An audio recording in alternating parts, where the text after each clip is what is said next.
Let's talk about a mistake. A mistake that is so common in the developer world, but is also incredibly dangerous. I'm talking about mixing up password hashing and encryption. Now, it might sound like we're splitting hairs here, but getting this wrong, well, it can lead to some truly catastrophic security breaches. So today, we're going to clear this up, once and for all. And look, this is not some rare little oversight. Get this, a recent study showed that a staggering 83% of developers have made critical mistakes when storing user passwords. That is a huge number, and it means a ton of systems out there are way more vulnerable than they should be. And it all really boils down to one fundamental misunderstanding. You've probably thought this yourself, right? Or at least heard a colleague say it. I mean, they both scramble data, they both make it look like gibberish, so what's the big deal? Well, that big deal is the entire foundation of modern password security. Confusing them isn't like comparing apples and oranges. It's more like confusing a locked door with a solid brick wall. So let's dive right in and break down this dangerous mix-up. And trust me, understanding the difference isn't just for, acing a tech interview. It's what separates a secure system from one that's basically just waiting to be cracked wide open. Okay, so here's the absolute core difference, and it's surprisingly simple. Hashing is a one-way street. You put your data in, you get this unique signature, the hash, out the other side, and you can never, ever go back. Encryption, on the other hand, that's a two-way street. You can lock your data, but as long as you have the key, you can always unlock it. So one is for verifying data, the other is for protecting it. Here's my absolute favorite way to think about this. Hashing is like a blender. You throw in your password, let's say it's a banana and a few strawberries. You hit puree, and bam, you've got a smoothie. That smoothie is your hash. Now, you could probably taste it and verify, yep, that's banana and strawberry all right, but there is no way you're ever going to reach into that glass and pull out the whole fruits again. It's totally irreversible. Encryption, though, that's more like a locked treasure chest. You put your valuable data inside, and you lock it up with a special key. The data is totally safe inside, but here's the crucial part. Anyone who gets their hands on a copy of that key can open the box and get the original data back perfectly intact. It's completely reversible. And right there, that reversibility, that is the fundamental flaw of using encryption for passwords. See, if you're encrypting passwords, that key has to be stored somewhere your app can get to it. So when an attacker breaches your system, what's the very first thing they're going to look for after grabbing all those encrypted passwords? You guessed it, the key. And if they find it, it is game over. They've just unlocked every single password in your database. So we've got to use a one-way hash. We're all on the same page. But here's where things get a little weird, a little counterintuitive. For password security, speed is actually your enemy. You want your hash to be deliberately, painfully slow. Let's talk about why.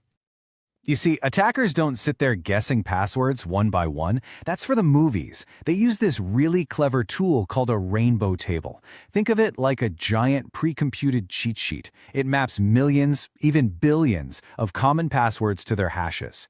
So if your system uses a fast, simple hashing algorithm, an attacker can just steal a hash, look it up in their table, and find the original password almost instantly. This brings us to a mantra that every single developer should tattoo on their brain. In password security, fast is fragile, slow is strong.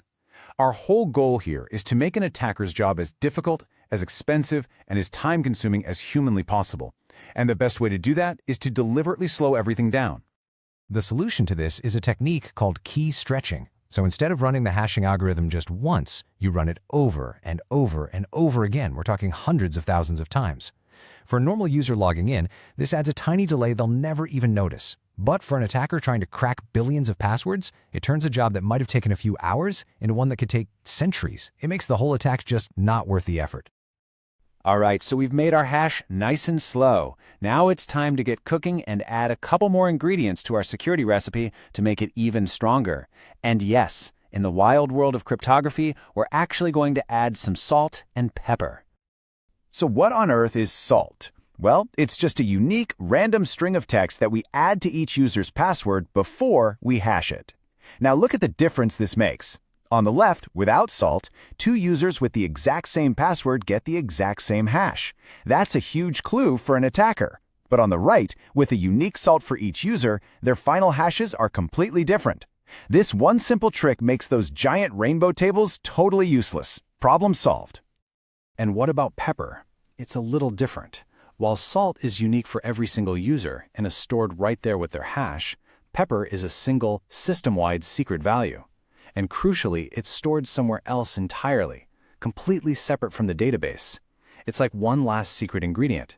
So even if an attacker managed to steal your entire database, all the hashes and all the salts, they still don't have the pepper, which adds one more massive roadblock to their attack.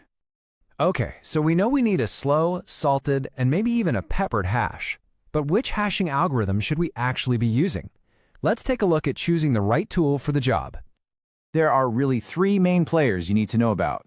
PBKDF2 is an older standard, you'll still see it around for compliance reasons. BCrypt has been the battle-tested workhorse for years, and it's still a really solid choice. But the current champion, the one recommended by all the security experts at OWASP, is Argon 2-eyed. What makes it so special is that it's not just slow, it's memory hard. This means it's designed to use a lot of RAM, which makes it incredibly difficult to speed up with the kind of specialized, expensive hardware that serious attackers use to crack passwords. Okay, we have covered a lot of ground. One-way functions, the need for slowness, salt, modern algorithms. Now let's bring it all home and look at the common mistakes developers are still making and the golden rules you absolutely need to follow. This is pretty much a highlight reel of what not to do. Using old, fast hashes like MD5 or SHA-256, that's a critical error. Storing encrypted passwords, as we've already seen, is just a ticking time bomb. Reusing salts, that defeats their entire purpose. And please, I cannot stress this enough, never try to roll your own crypto. Seriously, the real experts have spent decades perfecting these algorithms for a very good reason. So to do it right, just follow these golden rules. Number 1, hash never, ever encrypt passwords. 2, use a modern algorithm like Argon 2-ID or BCrypt. 3, salt is mandatory, and it has to be unique for every user. 4, use a high work factor to make it painfully slow for attackers. And 5, don't implement this yourself. Use a trusted, battle-tested library that already exists for your language.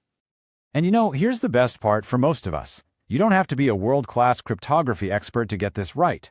Modern frameworks like ASP.NET Core's identity system handle all of this for you. They follow these best practices right out of the box. So if your framework offers a secure, built-in identity system, for goodness sake, use it. It is by far the safest and easiest way to go. And that's really what this all comes down to. This quote perfectly captures the philosophy behind modern password security. With enough time and enough resources, pretty much anything can be cracked. Your job as a developer isn't to build some mythical, unbreakable system. It's to make the cost of breaking into your system in time, money, and computing power so ridiculously high that any sane attacker will just give up and go look for an easier target. And that's a wrap on why hashing is not encryption. If you found this breakdown helpful and you want more complex security topics explained in a simple, fun way, make sure to hit that subscribe button for the curious dev. Thanks for watching.